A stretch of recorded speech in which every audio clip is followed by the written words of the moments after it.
Escucharte y te escucho, escúchame los dos. Escuchamos a otros que vengan con dos. Bueno, pues dando comienzo al acto más científico de esta jornada, vamos a comenzar con la conferencia inaugural que lleva por título La sedación paliativa, una opción terapéutica al final de la vida. Nos va a presentar al ponente doña Laura Stigman, que es la directora de enfermería de este centro San Camilo. Gracias, Laura. Gracias, Cristina. Bueno, pues como bien ha dicho Cristina, os presento a Fernando Carmona, que nos va a ofrecer esta conferencia sobre la sedación paliativa, un tema cuestionado y debatido no solo socialmente, sino también por los mismos profesionales sanitarios. Así que Fernando nos va a dar luz en este tema. Él es doctor en medicina, especialista en el área de medicina interna. Es máster en cuidados paliativos y bioética. Es profesor asociado de la Facultad de Medicina de la Universidad de Cádiz. Actualmente trabaja como médico paliativista en el Hospital Universitario Puerta del Mar de Cádiz.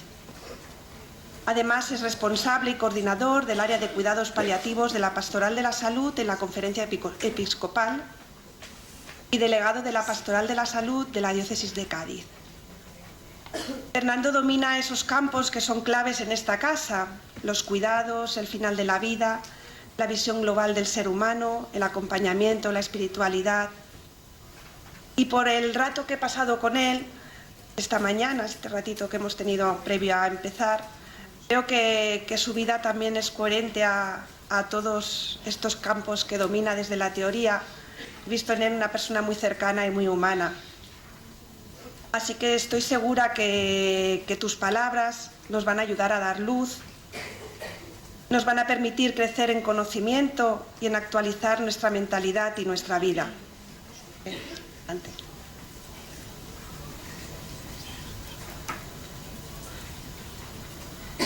Muchísimas gracias por la presentación. Puedo decir lo mismo de ti en el poquito rato que nos hemos conocido. Gracias a los organizadores por la invitación. En primer lugar, porque una jornada de tanta importancia, pues la verdad que uno se siente muy halagado de poder compartirla y estar aquí con vosotros, con los pequeños conocimientos que uno tiene. Ya veréis cómo realmente no son tantos. Es más la experiencia que uno puede tener de estos años trabajando en cuidados paliativos. Pero lo he dicho, muchas gracias. Creo que mi amigo Xavier Azcoitia tiene mucho que ver en el que esté aquí con vosotros. Entonces ya se lo devolveré con creces más adelante. Pues muchísimas gracias. No conocía el centro, por tanto para mí también ha sido un motivo de alegría estar aquí con vosotros, porque me ha llevado una, no digo sorpresa, pero una grata impresión, una maravilla lo que tenéis aquí. Ojalá en Cádiz tuviéramos un sitio parecido. Yo trabajo en un hospital público, entonces como imagináis la situación es muy diferente a la que vivís aquí todos los días, ¿no? Entonces, por todos estos motivos, muchísimas gracias. El motivo de la charla, yo diría mejor coloquio, y os explico por qué. He tenido la oportunidad de también darlo en otros sitios, y sobre todo en mi diócesis, por allí por Cádiz, en fin. Y digo mejor coloquio porque yo creo que finalmente lo que más nos puede ayudar a todos es que montemos una especie de turno de preguntas y que podamos resolver algunas dudas que salen con este asunto de la sedación paliativa. Cuando uno lo presenta en determinado foro, se da cuenta que hay lugares donde tiene que hacer una distinción clara y evidente con lo que es la eutanasia, para que nadie se apropie de la sedación paliativa como la eutanasia, pero en otros lugares mucho más religiosos y más de iglesia, tiene que quitar muchos miedos de lo que es la sedación paliativa, porque aún dentro de nuestra iglesia hay gente que se cree que esto pues también es una eutanasia y es acabar antes con la vida de la persona, y que la iglesia está en contra de ello. Y bueno, son términos que es importante ir aclarando. Yo espero que aquí también, después de esta horita que tenemos, todos podamos salir un poquito con la idea también más clara o reafirmado en lo que pensábamos. Entonces, en cuanto a la... Se os ha repartido, como veréis, un tríptico, una fotocopia en blanco y negro, que muy brevemente explico, y creo que tengo que casi pedir disculpas. La charla, el coloquio, va a versar sobre ese tríptico que tenéis ahí, y veréis que tiene un lenguaje muy coloquial. Yo creo que como casi todas las cosas de Dios, pues al final salen como tienen que salir, ¿no? Este tríptico fue elaborado por mí hace un tiempo en respuesta a una llamada de don José Mazuelo, obispo de Jerez, al lado de Cádiz, que me pidió un día por la tarde, me dice: Fernando, ¿te importa mandarme unas palabras sobre lo que tú consideras la sedación paliativa, que tengo que llevar a la conferencia episcopal y en fin, me gustaría tener tu opinión? Y yo tenía un hueco y dije: venga, pues empecé a escribir tal cual. Y empecé a escribir tal y como si tuviera a don José delante. Entonces, de una forma muy coloquial, muy llana, muy... Sorpresa la mía cuando a los meses me dice: oye, Fernando, ¿te acuerdas de aquello que me mandaste? Y digo: sí, bueno, espero que le sirviera, que... Pues mira, te reenvío el tríptico que hemos hecho. Y veo el tríptico y digo: pero si están las palabras mías prácticamente textuales, pero de esto hay muchas cosas que hay que matizar. No, pero seguro que a la gente le sirve. Pues efectivamente he descubierto que de esa forma coloquial con la que se escribió, pues después nos sirve a todos para realmente entender un tema que a lo mejor se puede ir a un nivel científico mucho más alejado, pero que si lo hablamos de esta forma, todos los términos quedan mucho más claros y se refleja realmente lo que es. De ahí que explicaros, porque el tríptico vamos a seguir la charla con él y, insisto, incluso pediros disculpas porque hay cosas que tendremos que matizar, poco a poco mientras hablamos. La charla, la diapositiva la hace brevemente para ir orientando un poco el tema. Tiene un título que quiere responder de forma clara a lo que realmente vamos a ver aquí. No vamos a tratar un tema ni claramente espiritual, ni claramente médico, ni clara, en fin, sino que vamos a ir muy claramente al tema de la sedación paliativa y de lo que realmente es. Y por eso os lo transmito, os lo pongo en esa diapositiva, por estos colores, para que intentemos aclararnos entre todos. Cuando hablamos de sedación paliativa, estamos hablando en primer lugar efectivamente de sedación. Y si en los puntos que veis abajo en colores, el primero hace referencia a sedación, que dice que es disminuir el nivel de conciencia. Efectivamente es eso. Si nos vamos al diccionario de la Real Academia de la Lengua Española, lo he visto esta mañana en el tren conforme venía, viene a decir que viene del latín sedare, que significa apaciguar, sosegar o calmar a alguien. Pero a continuación, el Google vocabulario este que también tenemos, dice administrar a alguien un fármaco sedante. Y entre paréntesis, sedar al enfermo para quitarle mayores sufrimientos. Que claramente del tirón aparece lo que realmente es una sedación. Tenemos que quedarnos al menos con esa idea de entrada, que es disminuir el nivel de conciencia. ¿Vale? Iremos avanzando. Disminuir el nivel de conciencia. Hablamos de sedación paliativa. ¿Paliativa por qué? Porque es en el contexto de los cuidados paliativos. ¿Vale? No estamos hablando en otra disciplina, ni estamos hablando en los cuidados paliativos. Y eso, lógicamente, tiene sus connotaciones, como seguro muchos de vosotros conocéis. Sedar, cualquiera de nosotros nos hacemos un endoscopio o algún procedimiento médico y se seda. Efectivamente, eso es una sedación, pero que es reversible y luego volvemos a un nivel de conciencia normal. Aquí estamos hablando de una sedación en cuidados paliativos. Pone una opción, y efectivamente es una opción entre muchas. Esto no es, afortunadamente, que todos nuestros pacientes se tengan que morir practicando una sedación paliativa. En la literatura veréis que los porcentajes varían mucho. Nosotros en nuestra unidad el porcentaje está en torno a un 20 o un 30%. Todos nuestros pacientes al año, en torno a un 20 o un 30%, requieren, para un fallecimiento más apacible, más en paz, realizar la sedación paliativa como acción terapéutica. ¿Vale? 20 o un 30%. Más aún, un trabajo muy bonito que hizo un estudiante de medicina, quiso ver si hay pacientes, hay enfermos, que no quiere que se le practique la sedación. Trabajo muy bonito y salieron pues que en un año fueron 20 pacientes los que de entrada decían que no. Por supuesto que hay libertad ante eso, esto no es nada obligatorio, entonces se respetó su voluntad. Lo que sí es cierto, después en el trabajo vimos que partían de una información equivocada de lo que era la sedación paliativa. El tiempo que después estuvieron con nosotros, la gran mayoría reorientó su opinión y solamente hubo 2 que sí mantuvieron su idea y por supuesto se respetó. Ellos fallecieron incluso estamos hablando de paciente que estaba indicado. Gente que estaba indicada la sedación por un sufrimiento X, iremos avanzando en la charla, ellos dijeron que no y se respetó esa decisión porque evidentemente es una decisión que tenemos que respetar, ¿vale? Esto no se impone. Decíamos también terapéutica, porque efectivamente es un tratamiento farmacológico. Aquí no estamos hablando ni de una charla, ni de un yoga, ni de nada de... En fin, estamos hablando de una terapia farmacológica que administramos para disminuir ese nivel de conciencia. Y por último, al final de la vida. La muerte tiene que estar cercana. Si no, lo hacemos mal. Mi experiencia es que, si bien es importante cerrar el círculo al final con un final biográfico, si no existe un final biológico, la sedación se plantea y se hace mal y conlleva un sufrimiento del paciente. Tiene que existir en ese final biográfico un final biológico para plantear adecuadamente una sedación paliativa. Por tanto, tiene que haber un final de vida. Fijaos que en el título, aunque parece un título así un poco sacado, tiene todas sus connotaciones y casi que resume todo lo que vamos a seguir hablando, ¿vale? Sedación paliativa, una opción terapéutica al final de la vida, con todos esos condicionantes.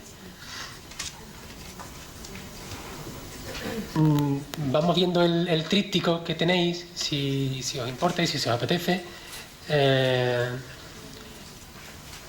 Vemos que hay un encabezamiento que dice ¿cómo tiene que ser el cuidado de una persona al final de su vida? Y habla que el cuidado personal al final de la vida debe plantearse teniendo en cuenta una visión global del ser humano. Esto es una atención basada en la dimensión físico-biológica, psicoemocional, sociofamiliar y espiritual religiosa.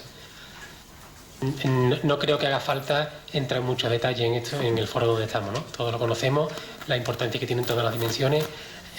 Cuando hablamos de espiritual, seguro que sabéis que la espiritualidad del ser humano es mucho más amplia que la religiosidad, esto es claro, ¿no? Os vuelvo a remitir al principio, estaba hecho para los obispos del sur, para la conferencia episcopal, de ahí el añadir el tema religioso también, ¿no? Porque, hombre, evidentemente también tiene su importancia, lo haremos también ahora. Entonces, las 4 dimensiones, como puede ser las 4 estaciones, como puede ser esa brújula con ese norte, ese sur, ese este y ese oeste, que si falta alguna de ellas, pues no tiene sentido, ¿no? Entonces, de esta forma, sigue diciendo, tienen la misma importancia el dolor, la disnea, los vómitos, la angustia vital, la tristeza, la falta de adaptación, los problemas económicos, la falta de cobertura familiar y la falta de acompañamiento religioso. Os vuelvo a contar desde mi experiencia, que es lo que creo que más puedo aportar. Siendo médico, podía pensar, bueno, pues le doy mucho más importancia a todos los aspectos físicos, biológicos. Pues la vida me está haciendo pensar que no, que son todos importantes, pero a mi entender, permitidme que lo comparta con vosotros, el más importante de ellos es el espiritual. ¿Por qué? Entiendo que es lo que realmente es inherente al ser humano y lo dignifica, y lo que, sobre todo al final, cuando la muerte está cercana, es lo primero, lo más importante que aparece, la espiritualidad. Yo pongo un ejemplo cuando en foros más pequeños, donde tengo un poquito más de confianza, pero yo creo que aquí ya lo empezamos a tener, interpretarlo por favor dentro del contexto. Yo tengo un perro, yo tengo una mascota que se llama Quijote, es un perro. Entonces Quijote, yo estoy convencido que él hay veces que lo ve de algo, esa parte física, biológica la tiene. Yo estoy convencido que él me echa de menos cuando no estamos, él quiere estar con nosotros, él se viene al sofá para poner su cabeza encima mía, él tiene esa parte también de social familiar, seguro, él le gusta estar con otros perros. Él cuando no estamos en casa nos echa de menos, está triste, llora, seguramente también tiene su parte psicoemocional, pero lo que no tiene, estoy convencido, es la parte espiritual. Eso es nuestro, eso es del ser humano. Y por eso creo que es tan importante dentro de estas 4 dimensiones, sobre todo al final de la vida. Ya digo que aquí no creo que haga falta mucho más meternos en más detalle. Sigue diciendo el tríptico, para cada uno de esos síntomas, problemas o molestias que nos cuentan o percibimos en el enfermo, existe una terapia. Vamos a hacer un pequeño inciso aquí, médico no, científico si queréis. Dice que nos cuenta o percibimos. Aquí, de forma subliminal, estamos hablando de lo que habitualmente se estudia en la facultad, de signos y síntomas. ¿Por qué es importante que lo comentemos aquí? Porque la sedación se basa en un adecuado control de síntomas.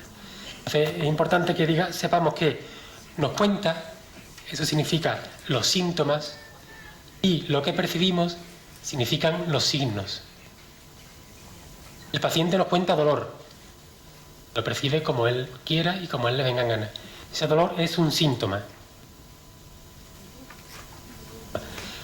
El paciente podemos verlo amarillo, se llama ictericia. Eso es un signo. Es lo que percibimos desde fuera, signo, y un síntoma es lo que él nos cuenta. Esta diferencia es muy importante. Lo que más nos va a importar, evidentemente, son los síntomas, que es lo que el enfermo, el paciente, percibe. Lo demás lo perciben los de alrededor, la familia, la percibimos el equipo, pero hay que darle una importancia mucho más relativa. Entonces, por eso veréis en muchos libros de cuidados paliativos que pone, por ejemplo, de ellos, terapia para el control de síntomas. Efectivamente, porque es el control de eso que nos cuenta el paciente y que le molesta. Entonces, para cada uno de estos síntomas y signos existe una terapia, viene diciendo. Ya sea un analgésico para el dolor, oxígeno para la disnea, apoyo psicológico para la tristeza, acompañamiento por parte del capellán o asistente o agente espiritual para sus inquietudes espirituales religiosas. Todas estas dimensiones deben estar adecuadamente tratadas. De ahí que los equipos de cuidados paliativos, que son los que principalmente tratan pacientes al final de la vida, deben estar formados por médicos, enfermeras, auxiliares, psicólogos, trabajadores sociales, capellanes, voluntarios, en fin, el abanico incluso se puede abrir mucho más. Ese equipo que seguro que conocéis, multidisciplinar, para tratar todas esas dimensiones de nuestro paciente y de su familia, debe ser un equipo efectivamente conjunto y en el que nadie es más importante que nadie. Eso es un convencimiento que igualmente uno va teniendo conforme pasan los años. Sale uno de la Facultad de Medicina queriendo que es el supermédico, ¿no? Y venga, aquí está, ¿no? Para mandar, y el resto que completamente equivocado. Es lo que suelo yo os procuro transmitirle siempre a mis alumnos. Quitaos esa gran capa que tenéis de superioridad y comportaos como estáis dentro de un equipo y todas las opiniones son tan importantes. Yo siempre digo, son importantes, yo siempre digo que el más importante en nuestra unidad, lo digo al paciente, con el delante, es José Luis, nuestro celador. Estoy convencido, además, no lo digo ni por lo digo en un foro, aquí no está él, y lo digo. Es la persona que sabe cuándo hay que levantar al paciente, cuándo hay que sentarlo, cuándo hay que acostarlo, cuándo hay que mirarle esto, cuándo está pasándolo mal, cuándo es la persona fundamental en nuestro equipo. Y se nota cuando no está. El otro día me pasó una anécdota muy curiosa. Estaba de guardia en la planta por la tarde y una paciente nuestra, que ya tiempo allí con nosotros, me llama, ¿qué te pasa? Vamos a quitar el nombre por si acaso, desde aquí no. Fernando, que tengo frío. Y yo, médico, yo cojo, salgo y digo, perdón, un momentito. Y le digo a la auxiliar, Mariana, que tiene frío, trate una mantita. Y me dice, auxiliar, no, espérate, Fernando, voy a tomar la temperatura, que a veces hace fiebre y hay que sacarle un cultivo. Ya cómo cambió completamente el vocabulario y lo que tenía que haber dicho cada uno. Yo, que soy el médico, tenía que haber pensado, uy, frío, hace fiebre, cultivo, temperatura. Y la auxiliar quizás el tema de la mantita. Pues no, pues aquí se cambió y gracias a que efectivamente Mariana estaba pendiente de eso. Pero es un ejemplo que pasan todos los días y que lo recuerdo ahora, ya os digo, hace 2 o 3 semanas, que me pasó con esta auxiliar y que tenía toda la razón del mundo porque estaba haciendo 37,5 ya. Estaba empezando a tener fiebre. Bien, pues, importancia, por tanto, del equipo. Nosotros allí en Cádiz, a las 8:15, tenemos una reunión todos, médicos, enfermería, auxiliares, celadores, todos, capellanes también asisten, en el que vamos viendo todos los pacientes y, lógicamente, se tienen en cuenta las opiniones de todos y yo ya insisto, la de algunos, que precisamente ni somos médicos ni somos enfermeros, es mucho más importante que la de los demás. Vamos a entrar entonces, siguiente parte del tríptico, en lo que es la sedación paliativa. Esta ha sido una especie de ponernos en contexto, que sé que aquí sobra, pero que son los cuidados paliativos, lo importante que tienen las dimensiones del paciente, la familia, el equipo multidisciplinar, todo ello. Vamos a pasar y poner ¿Qué es la sedación paliativa? Creo que en lo que se os ha entregado la fotocopia no se ve el qué es, porque como está en blanco y negro, se ve así, ¿no? Bueno, ¿qué es la sedación paliativa? Vamos a entrar entonces. Muy importante, ¿eh? Porque aquí ya empezamos a aclarar muchos términos y empezamos a entrar realmente. Dice, fijaos, en el caso de enfermedad incurable, avanzada e irreversible, ya estamos empezando a acotar. Por supuesto no estamos hablando de todas las enfermedades. Yo tengo asma, que cada vez que vengo a Madrid me pongo peor, pero mi asma puede ser una enfermedad incurable, de momento no muy avanzada, pero es reversible. Entonces mi asma no sería una enfermedad de cuidado paliativo, ¿vale? Estamos hablando de enfermedades incurables, avanzadas e irreversibles. Hay una clasificación, la clasificación de McNamara, donde especifica todas aquellas enfermedades que pudieran ser subsidiarias de cuidados paliativos. Seguro que a todos se nos viene a la mente el cáncer, porque efectivamente es donde empezó todo y probablemente es donde los pacientes, el mayor número de que tenemos es con cáncer, ¿no? Pero también tenemos todas esas insuficiencias de órganos, cardíaca, respiratoria, renal, las demencias avanzadas, tenemos SIDA, la esclerosis lateral amiotrófica, enfermedades que cumplen ese criterio de ser incurables, de ser avanzadas y de ser irreversibles. Con un pronóstico de vida limitado. No hablamos de tiempo. Básicamente, cuando se hablaba de cuidados paliativos, no de sedación paliativa, de cuidados paliativos, se hablaba de los 6 meses. Eso evidentemente ya está en desuso, ¿no? El tiempo no nos interesa, nos interesa la vida del paciente, todo igual. Entonces, pero sí tenemos que tener claro que el pronóstico de vida de nuestro paciente cuando vamos a plantear una sedación paliativa es un pronóstico de vida limitado. Por lo que decía antes, porque si, por muy cerrado que esté en todos los aspectos y ese final biográfico, si el final biológico no ha llegado, difícilmente vamos a conseguir una sedación paliativa y aliviar el sufrimiento de nuestro paciente. Dice un pronóstico de vida limitado, o bien en la situación de agonía puede aparecer un síntoma refractario, que es aquel que se resiste al tratamiento indicado para controlarlo. Yo creo que lo más importante de todo, el síntoma refractario. Veremos después quién indica la sedación paliativa, que es algo que es del paciente, la familia, el equipo, en fin. Pero, para bien o para mal, el que finalmente indica el fármaco en cuestión y la dosis en cuestión es el médico. A mí me ha podido llegar en algún momento algún problema, no digo de conciencia, pero sí estoy haciendo lo mejor para el paciente cuando se indica la sedación paliativa. Pues bien, aconsejo a los estudiantes, a los residentes, y me hago yo mismo esa reflexión siempre, ¿existe un síntoma refractario? Si lo hay, está indicada la sedación paliativa. Si no lo hay, mal. Entonces no está indicado.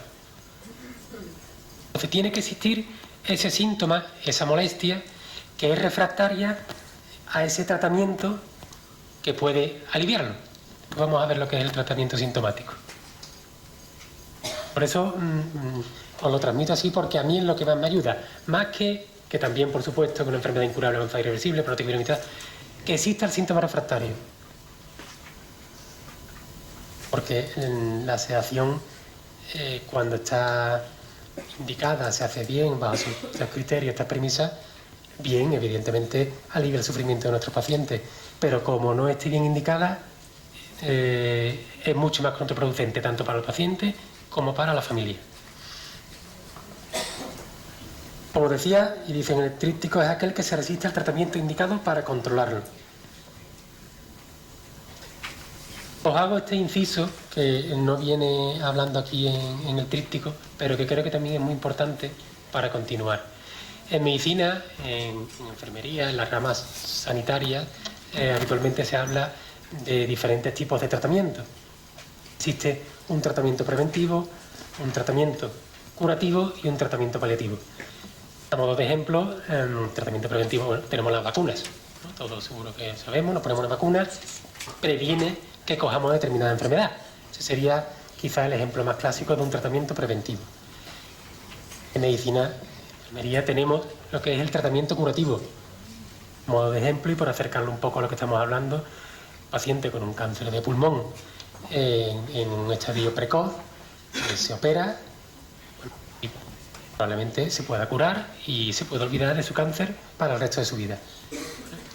Paciente 45 años, como yo, que con una neumonía se le pone sus antibióticos y se cura de la neumonía. Ese es un tratamiento curativo. Pero en la mayoría de las ocasiones lo que tenemos es un tratamiento paliativo. El tratamiento paliativo no pretende, como ya vamos intuyendo, ni curar ni prevenir. Pretende paliar esas molestias, esos síntomas, esos signos que causan a estos pacientes, que en realidad son, si lo pensáis un poco, la gran mayoría de las enfermedades. La gran mayoría lo que se hace es un tratamiento paliativo, lo que pasa es que muchas de ellas tienen un pronóstico larguísimo y se hacen crónicas, ¿vale? Ese sería un tercer escalón dentro de los diferentes tipos de tratamiento que tenemos: preventivo, curativo, paliativo. Pero más aún, dentro del tratamiento paliativo, podríamos hablar de un tratamiento sindrómico, un tratamiento sintomático y finalmente la sedación paliativa. Hemos hablado y conocemos ya lo que son los síntomas y los signos. Bien. Pues un conjunto de síntomas y signos se le llama un síndrome. Ejemplo, neumonía. Neumonía es un síndrome. Diagnóstico sindrómico, neumonía. ¿Por qué? Porque da una serie de síntomas y signos: tos, fiebre, expectoración. Entonces el diagnóstico sindrómico es neumonía. Pues bien, a veces podemos hacer, incluso en paliativos, podemos hacer un tratamiento sindrómico. Suelo poner siempre el mismo ejemplo para que nos situemos y para que veamos lo claro que es. Paciente con un cáncer de pulmón avanzado, muy avanzado, en tratamiento, en cuidados paliativos, en nuestra unidad, puede hacer una neumonía. El tratamiento ahí, para su disnea, su fiebre, no es oxígeno nada más y paracetamol. El tratamiento ahí es antibiótico. El paciente se trata la neumonía, se cura la neumonía, bueno, y seguirá con su cáncer de pulmón avanzado en paliativo el tiempo que sea. Pero podemos hacer un tratamiento sindrómico. Imaginaos ese mismo paciente que acude también por lo mismo, por disnea, por fiebre, y ya no tiene neumonía, sino que lo que hay es progresión de la enfermedad. Ahí ya no podemos plantear un tratamiento sindrómico que lo alivie, ya ahí probablemente tengamos que pasar a un tratamiento sintomático, el segundo paso. Oxígeno para la disnea, el paracetamol para la fiebre, un poquito de corticoide, un poquito de morfina también que alivia la disnea, en fin, tratamiento sintomático. ¿Qué ocurre? Tercer paso, entramos en lo importante, el síntoma refractario, para meternos en la sedación paliativa. Ese mismo paciente que se curó de su neumonía con un cáncer de pulmón avanzado, se fue para casa, volvió con progresión de la enfermedad, se trató con corticoide y con oxígeno y se pudo ir, y vuelve porque la enfermedad sigue progresando y presenta una disnea como síntoma fundamental que tratamos con oxígeno, con un poquito de morfina, con corticoide, y se hace refractaria a ese tratamiento sintomático, pues entonces ya estamos hablando de un síntoma refractario, disnea. Entonces sí puede estar indicada la sedación paliativa.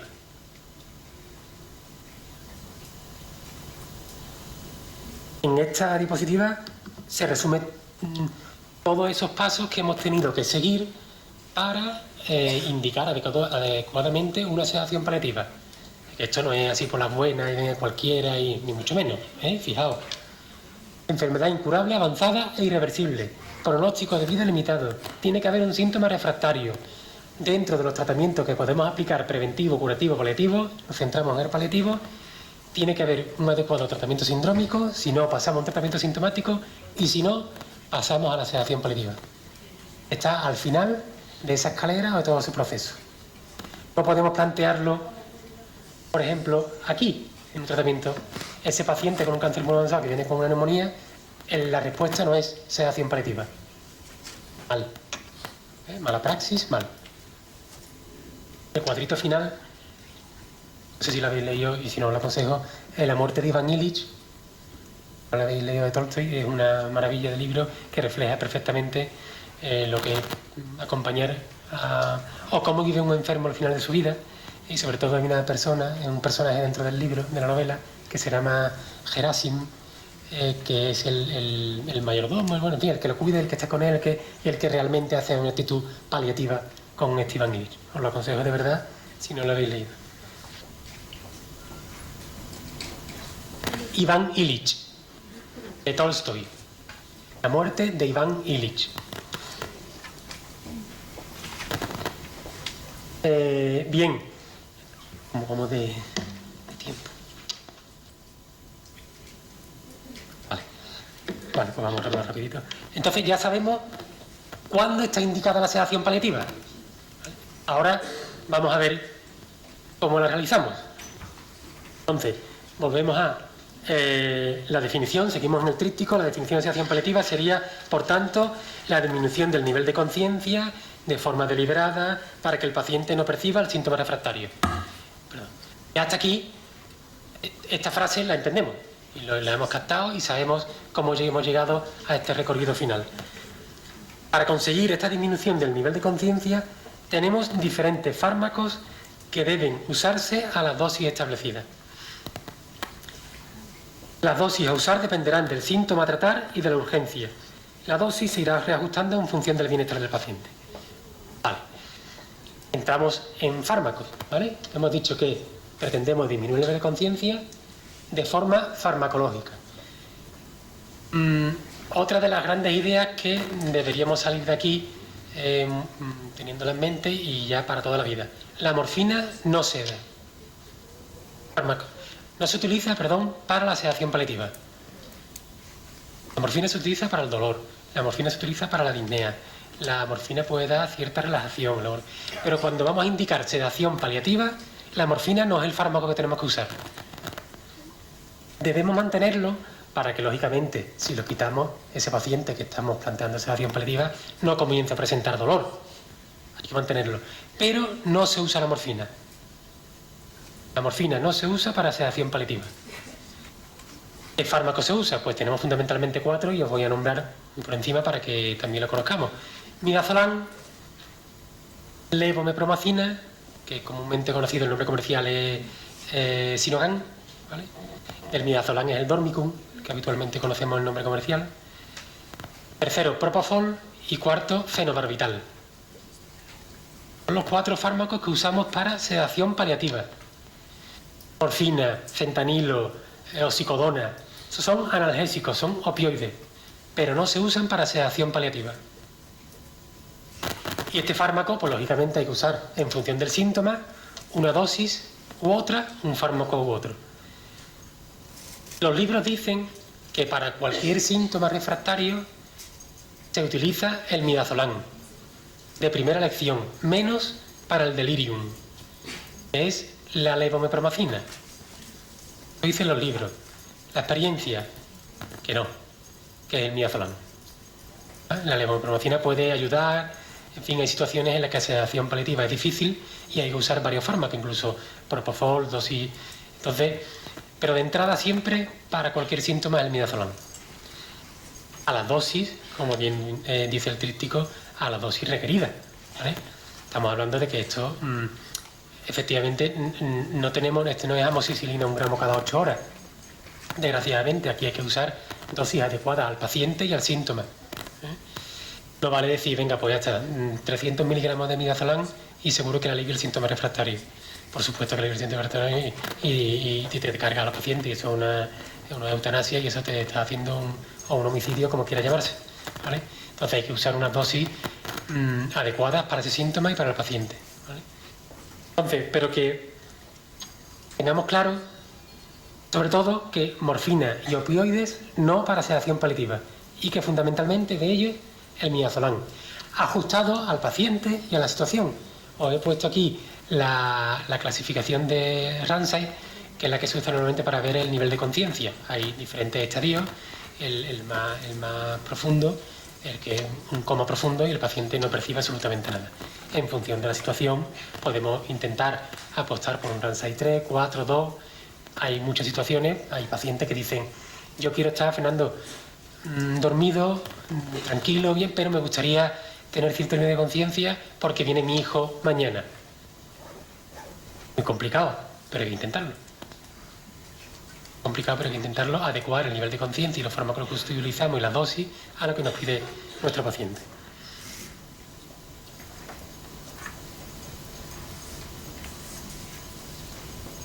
Siguiente apartado. ¿La sedación acorta la vida? Por supuestísimo que la respuesta ya por todo es no. ¿Vale? No acorta la vida. Viene diciendo el pequeño textito del tríptico, a modo resumido, que no solamente no acorta la vida, sino que los últimos estudios científicos, y esto es cierto y esto lo percibe uno también todos los días, dicen que alarga. A ver, pongamos todo esto entrecomillado, no estamos hablando aquí. Aquí no estamos ni para cortar vida ni para alargar vida. Aquí no hablamos de tiempo, hablamos de vida, que se lleva intensamente. Pero es cierto que ese miedo que se tiene a la sedación, a que acorta, ni mucho menos. Cuando una sedación paliativa está bien indicada y se realiza bien, el paciente está en una situación de confort y bienestar que se prolonga. Prolonga a lo mejor algunas horas, algún día, porque el paciente no está sufriendo y se encuentra bien. En nuestra unidad hicimos también un estudio para ver más o menos una vez planteada e iniciada la sedación paliativa, pues bueno, a modo de curiosidad casi, el tiempo más o menos medio. Porque hay muchos pacientes que lo preguntan, muchos familiares que lo preguntan, ¿no? Fernando, ¿y a partir de ahora cuánto tiempo? Pues no lo sabemos. Ahora es cierto que la media suele estar en 2 o 3 días. Desde que se consigue ese bienestar y el paciente se empieza la sedación paliativa, en 2 o 3 días de media. Algunos menos, algunos más. Simplemente estos números a título anecdótico, ¿vale? Como decía, la utilización del fármaco y la dosis hay que tener cierta destreza y bueno, hay que saber exactamente. Habitualmente hay unos protocolos, pero yo soy de la opinión que esos protocolos también hay que revisarlos porque no siempre están bien indicados. Pero imaginaos si este problema surge ahora imaginaos en los años 50, cuando empezó todo esto de los cuidados paliativos, o se retomó a nivel de medicina moderna, ¿cuántos problemas podían surgir? Aplicar un fármaco sedante o analgésico potente y que el profesional viera que podía acabar con la vida del paciente.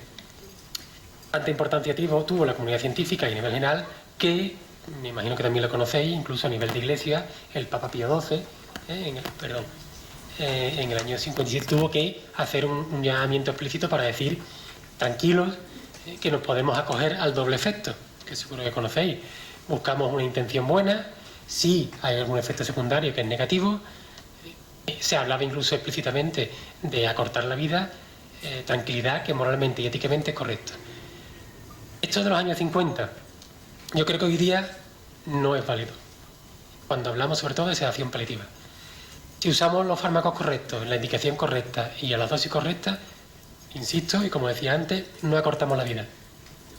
Que nos quede muy tranquilo, o al menos uno busca esa conciencia y esa tranquilidad ante Dios de que cuando todos los días, o casi todos los días, tiene que plantear la sedación paliativa en un paciente, lo hace correctamente y en ningún momento busca acortar la vida de nadie. Como efecto negativo, nosotros que pretendemos, después vamos a tener una diapositiva que diferencia de eutanasia, pretendemos aliviar el sufrimiento. ¿Cuál es el efecto negativo? Disminuir el nivel de conciencia. Ojalá todos nos pudiéramos morir tranquilamente, despiertos y hablando con nuestro familiar y ser querido y diciendo, bueno, pues adiós, estás bien, a gusto, yo querré, de donde esté, y cierro los ojos, como aparece en las películas. Eso sería una maravilla. La mayoría de las veces no ocurre así. Entonces, el efecto negativo, entiendo yo, en este doble efecto es disminuir el nivel de conciencia, nunca acortar la vida, ni siquiera unas horas. Y dejamos abierta esa posibilidad de unas horas, abrimos una ventana que tú dices, bueno, y si es una hora, ¿qué pasa si son 12 horas? ¿Y si son 24? ¿Y si son 3 días? Ni siquiera unas horas. Porque es muy importante, y además he visto cuando me he dado una vuelta por aquí, por el centro vuestro, que es una maravilla, en la unidad de cuidados paliativos hay muchos relojes parados, porque efectivamente el tiempo parados, lógicamente, no importa. El tiempo nos da absolutamente igual, lo que importa es la vida, como bien sabéis. Y no podía dejar de mencionar y traer aquí a la que fundó todo esto de los cuidados paliativos modernos, que es Cicely Saunders, que como bien dice, a sus pacientes al final de vida Tú eres tú porque tú eres tú. Tú eres importante hasta el último momento de tu vida. Fijaos cómo enfatiza el tú, que lo importante efectivamente es el hasta el último momento de tu vida. Por lo tanto, yo haré todo lo posible por aliviarte cada uno de tus síntomas, pero principalmente te ayudaré a que vivas hasta que mueras. Así tiene que ser, ¿no? Que vivas hasta que mueras. El último párrafo del tríptico. ¿Quién decide la sedación de un paciente? Si os parece, seguimos leyendo. La sedación es un recurso terapéutico prescrito por el médico con unos criterios de indicación muy concretos. Ya lo hemos visto. En estas condiciones la sedación es un derecho del enfermo. Efectivamente, cuando está indicado, cuando hay un síntoma refractario, la situación que sabemos, es un derecho del enfermo. Aquí, cuando lo comentaba a lo mejor con los obispos en la conferencia, salía el tema de la objeción de conciencia. Para el tema de la sedación paliativa, yo creo que no vale la objeción de conciencia, porque no estamos haciendo nada éticamente incorrecto. Estamos disminuyendo el nivel de conciencia sin acortar nada. Entonces, si el paciente necesita una sedación paliativa, es un derecho. Y no vale decir, no, yo como médico me opongo a ello. Mal. Tú lo que no estás es bien formado y no sabes de qué va esto. No vale ahí una objeción de conciencia. Valdrá en otros muchos aspectos. Pero en esta, la sedación paliativa, me parece a mí que no vale. Cuando el médico seda al paciente que se encuentra sufriendo en fase terminal, lo hace con unos criterios clínicos y éticos, una vez obtenido su consentimiento. Muy importante, como podéis imaginar, y es lo fundamental y lo primero, tener el consentimiento del paciente. Esto implica, no puede ser tan frío como, Manuel, te estás muriendo, te quedan, en fin, horas, tienes un síntoma refractario, tenemos que ponerte sedación paliativa. No se hace así, se hace con una planificación previa adecuada en el que conocemos los deseos de Manuel y Manuel nos ha ido diciendo lo que quiere que hagamos al final de su vida. La mayoría de los pacientes que tenemos nosotros sabemos que, dado el caso, quieren que se plantee la sedación paliativa si es necesario. La figura aquí principal es el paciente. Su consentimiento no está provocando su muerte, está evitando que sufra mientras llegue su muerte, lo cual constituye una buena práctica médica. Cuando no podía dejar de poner aquí a San Camilo de Lely, lógicamente, haciendo referencia sobre todo a esto de que el paciente es lo primero y que hay que estar cerca del paciente y escucharlo, y seguro que si tenemos esa cercanía y esa escucha, cuando llega el momento de la sedación paliativa, todo nos es más fácil, y al equipo nos es más fácil plantearla, la sedación paliativa, si conocemos los deseos del paciente. Cuando el paciente no puede dar el consentimiento por su situación clínica, que a veces ocurre, muy malo, con su disnea, con un delirium, fundamentalmente un delirium, que lógicamente no tiene un nivel de conciencia para decir lo que quiere o no quiere, pues entonces es cierto que tenemos el consentimiento de la familia. Nunca puede ser una decisión de los profesionales de forma unilateral. Por mucho equipo multidisciplinar y por muchas reuniones que tengamos, muy bien, lo que queramos el paciente, nunca es decir, el pobre, lo que está sufriendo, Dios mío, aunque no quiera, vamos a plantear la sedación. Nunca. Y este consentimiento basta que quede reflejado en la historia clínica. Por supuesto que no hace falta, no solamente no hace falta, sino que está contraindicado que el paciente firme nada. Ya me imagino que también lo sabéis, basta con que nos lo haya comentado, y eso sí, en la historia clínica lo dejamos por escrito, Manuel ha dado su consentimiento para que haga el caso, si es preciso y si hace falta, plantear sedación paliativa. Eso sí, debe quedar recogido en la historia clínica, pero no hace falta, por supuesto, ninguna firma ni de Manuel ni de su familia. Ahora que hablábamos de la familia, un breve inciso de manos, nada más de eso, que por favor no olvidemos a la familia. Es verdad que lo que probablemente muchas veces más nos tire, a mí me ocurre el paciente, ¿no? Que ante el paciente todo lo demás se olvida y es lo más importante y lo que centra nuestra actuación. Pero no olvidemos a la familia, como los santos inocentes estaban ahí olvidados y en otro mundo, tengámoslo muy presente, porque además debemos entender sus actitudes y su planteamiento y su forma de actuar. Recordad que cuando Jesús de Nazaret estaba clavado en la cruz, delante de él había Juan, su madre y poco más. Pedro estaba por ahí, el otro estaba, en fin, estaban cada uno. Si la familia, los íntimos de Jesús, escaparon como escaparon en ese momento, vamos a jugar la familia de nuestro paciente sin conocer qué es lo que ha podido pasar, esa historia de 40 años, o de 50, o de 60.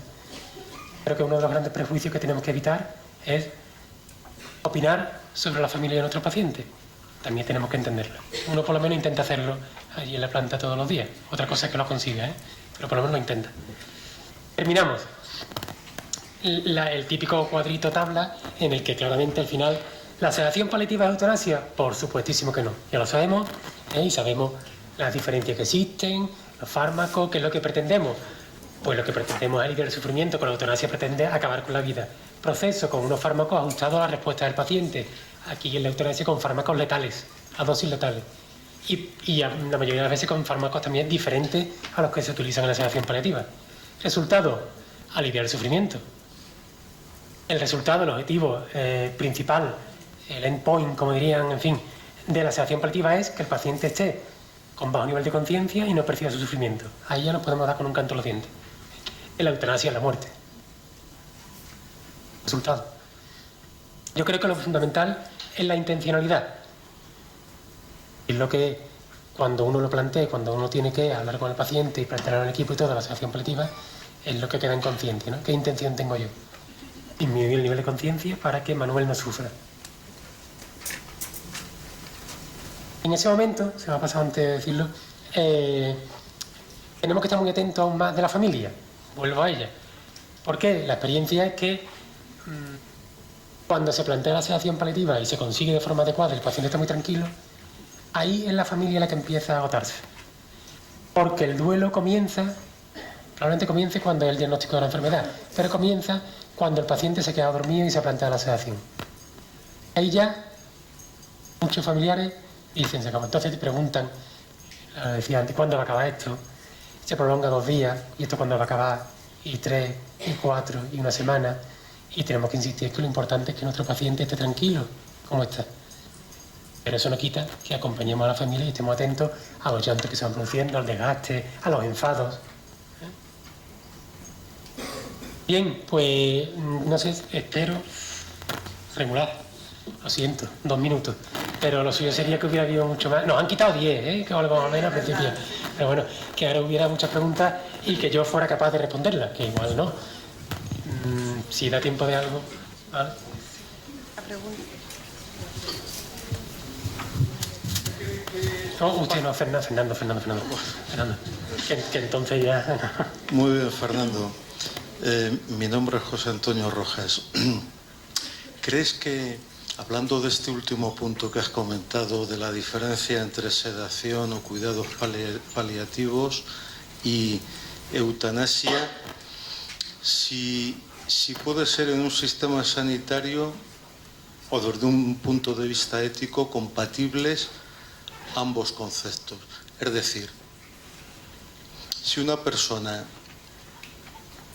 aunque sepa que podría solicitar la eutanasia, si puede disfrutar de unos cuidados paliativos de calidad, si crees que habría un incremento de solicitudes de eutanasia o no. A mí, familiares, puede ser que con los dedos de las manos me hayan pedido la eutanasia de su familiar querido, familiares. Pacientes no llegarán a 2 o 3. Y lo he considerado y creo, cuando en paliativos te pide la eutanasia, que es un fallo, un error, algo hemos hecho mal. No tiene sentido. Con unos cuidados paliativos correctos y de calidad, la eutanasia no tiene sentido. Algo se ha hecho mal. Algo se ha hecho mal. A modo de ejemplo, hace 5 días, además fue muy impactante porque era una mujer joven, 31 años, que me llaman de oncología porque quiere la sedación paliativa, que es buena primera. Y también me coge de guardia. Voy a verla, porque además me angustia, efectivamente una mujer, ¿no? Pero me llama la impresión, me llama la atención muchísimo cuando empiezo a hablar con ella, plantearle qué es lo que sería, qué es lo que debe de ser con su enfermedad. Primero la veo muy entera físicamente y la forma de solicitarlo. Quiero acabar ya con todo esto. Quiero que me pongan algo y listo. Cuando lo decía un poquito más relajado era quiero dormirme y no despertar nunca más. Le insistí una y otra vez en que así no se consigue, porque es lo que os decía antes, si no hay un final biológico, imposible, difícil. esa sedación se plantea, se intenta, se despierta el paciente, empieza a sufrir, entra en delirium, una situación mala de gran sufrimiento. Se le explica la respuesta, me dice, bueno, pues entonces no me has dado lo que he pedido. No, me haya pedido otra cosa, pero además me lo he pedido de una forma como la que pide un iPhone y te digo, mira, no puede ser, si acaso un Samsung Galaxy, y me dice, no, si no un iPhone no. No, oye, entonces intenté indagar un poquito, eso fue a las 4 de la tarde, intenté indagar un poquito, cerró, no quiso hablar más conmigo. El padre llorando, sufriendo mucho. Y si usted no nos da lo que pedimos, me voy de la habitación. Ahí había mucho de fondo, había muchísimo de fondo, muchísimo. Seguro para que una paciente, no digamos ya la edad, eso da igual, pida de esa forma acabar con todo. Y eso ha sido un fallo de antes, de los oncólogos, del inicio de la enfermedad, de no habernos llamado antes, de no haber ido el equipo de atención psicosocial antes, de no preguntar intenté por su tema espiritual, cómo lo iría. No quería acabar con todo. Por eso la pregunta, si un paciente plantea la eutanasia, algo hemos hecho mal. Yo creo que no tienen cabida los dos.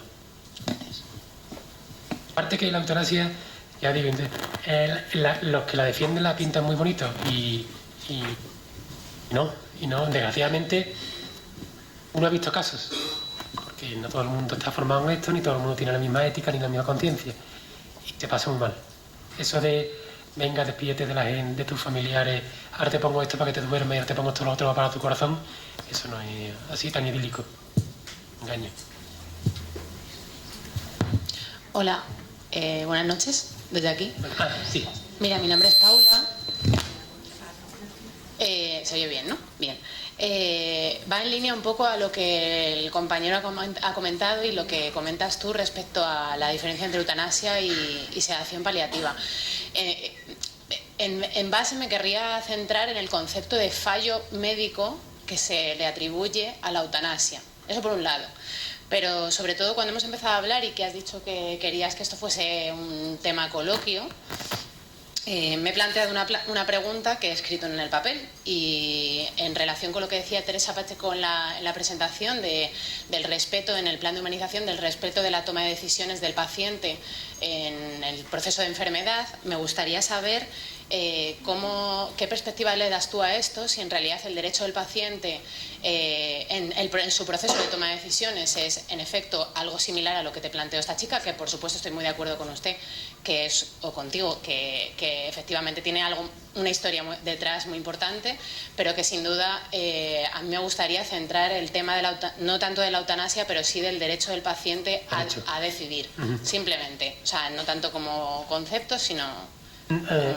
Esto también es mi opinión. Sí, claro. Yo creo que la autonomía del paciente está mitificada y sobrevalorada. Explico. Y a lo mejor llama la atención y escandaliza a algunos. Hemos pasado, la autonomía del paciente, me temo que viene a raíz de eliminar otro concepto, que es el paternalismo, por parte y esa dirección por parte del médico en el que se hace lo que yo diga y porque yo lo digo. Entonces partimos mal.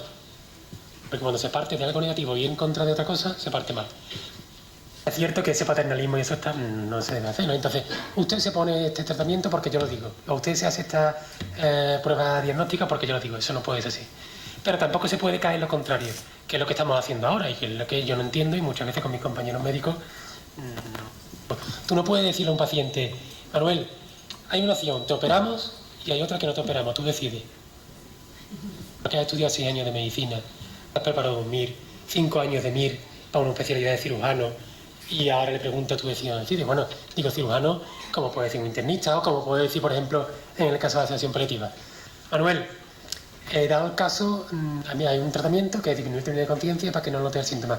Tú decides, ¿se hace o no? Sí.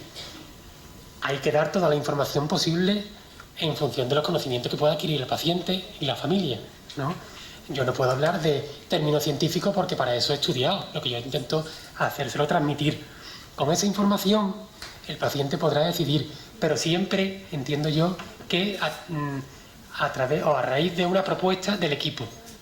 Entiendo yo que el equipo o el profesional o el que sea propone al paciente, Manuel, de todas estas indicaciones, una quimioterapia, un tratamiento, yo creo que lo mejor para ti es esto.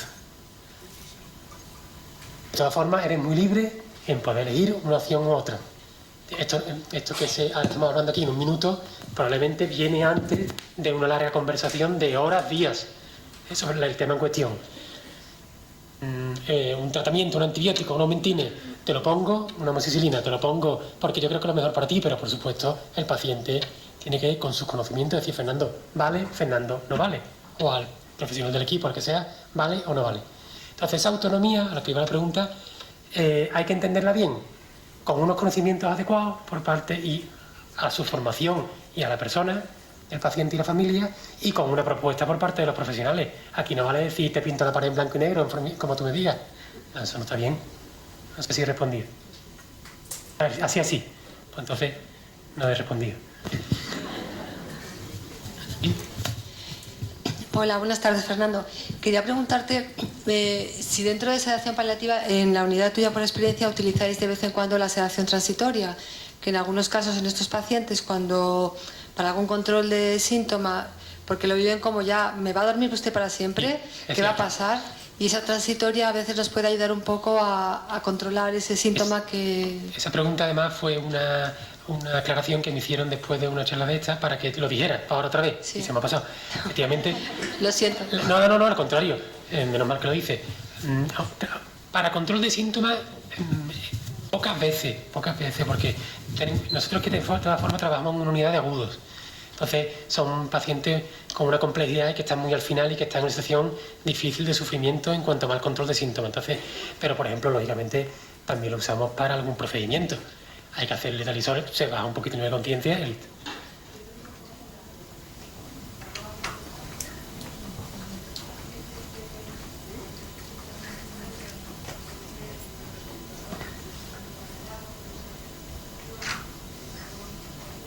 O para dormir.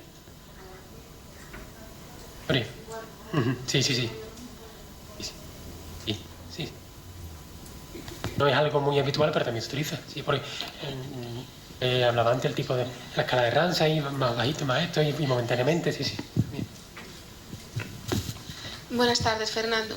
Mi pregunta es, ¿qué ocurre? Que me ocurrió en mi familia cuando el paciente no sabe que se va a morir o se le oculta, también desde los médicos, y la familia decide la sedación y los demás nos tenemos que despedir como, bueno, hasta mañana hablamos. Tremendo, lo que pasa es que eso daría para 8 horas hablando aquí de la conspiración de silencio y todo aquello. Eso lógicamente no lleva a ningún lado, eso termina al final de la vida de ese paciente mal. La conspiración del silencio, el no ocultar información, va siempre, a mí me ocurre como el tema de la autonomía, La conspiración del silencio nace en paliativos a raíz de ver que está mal que al paciente se le niegue la información. Yo hice conspiración de silencio en quinto de medicina con mi abuelo, porque yo quería mucho a mi abuelo, y en el informe que tenía un cáncer de vejiga, ya me pidieron que puse que tenía una infección de orina. Y el urólogo dijo, oye, vaya tela lo bien que ha hecho el informe, porque es verdad, ¿no? Que era muy creíble en quinto de medicina. Por eso, con lo que he visto años después, la conspiración de silencio hay que ponerla... también hay que plantearla, hay que trabajarla. No vale, eso es lo peor que se puede hacer. Hay pacientes que no quieren información, hay pacientes que solicitan poca información, hay pacientes que solicitan solamente información positiva, hay pacientes que dicen, me da igual saber o no saber. Y ahí también hay que respetar mucho a la familia, que son los que, os recuerdo, llevan 20, 30, 40, 50 años con él. Yo llevo una semana, un mes o 3 meses. Si un familiar me dice, por favor, Fernando, no le digas nada a mi padre, yo al menos lo procuro entender. Y ahora ya empiezo a trabajar el tema. Hablo por qué, en fin, voy enterando, hablo lógicamente con Manuel, lo voy preguntando y a lo mejor al final se puede hablar ciertas cosas, pero de entrada no digo, ¿qué estás diciendo? No, hombre, no. Tu padre Manuel tiene que conocer toda la información. No. Lo que pasa es que es una situación muy compleja, muy difícil. Si quiere información no es legal, tiene que dársela. Si pregunta, ¿qué me pasa? Claro, esa situación en la que el paciente quiere información y la familia no quiere, se la tiene que dar. Claro. Sí, además la familia se puede poner como se quiera poner.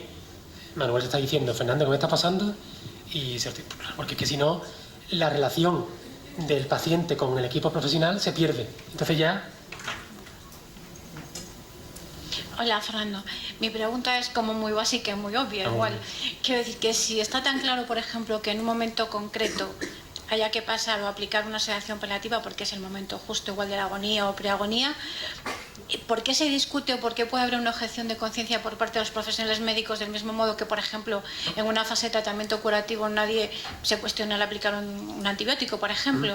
¿A qué viene esa reticencia o esa mala fama? Yo creo que viene a una falta de formación. Solo eso, una Sí, falta de yo formación. ya os digo, no lo entiendo y cuando lo transmitía en ciertos lugares decía, en el caso de la sedación paliativa, bien aplicada con sus criterios que ya conocemos, no entiendo una objeción por parte del profesional sanitario. Esto es un derecho del paciente. Si no se hace, es mala praxis. Como es la última, dejadme que termine. Como se suele decir, yo aquí venía a presentar mi libro, ¿no? Pues estáis todos invitados, muy invitados, a las jornadas que vamos a tener en Cádiz de la Sociedad Andaluza de Cuidados Paliativos, ¿vale? Lo tendremos el 1 y 2 de diciembre. Tengo la suerte además de organizarla, entonces si estamos allí 1.500 personas, ojalá. ¿Qué ocurre? Que esto es una sociedad científica, no es la humanidad que existe aquí, que es entrada gratuita y hay que pagar una inscripción, desgraciadamente. Pero me encantaría veros a todos. Cádiz, los que la conocéis sabéis que tiene múltiples motivos para estar y los que lo conocéis, pues ahí estáis invitados. Muchísimas gracias por todo. Escúchate y te escucho, escúchame los dos. Escuchamos a otros que vengan con dolor. Escúchate y te escucho, escúchame los dos. Iremos poco a poco oyendo al corazón. Escúchate y te escucho, escúchame los dos. Escuchamos a otros que vengan con dolor. Escúchate y te escucho.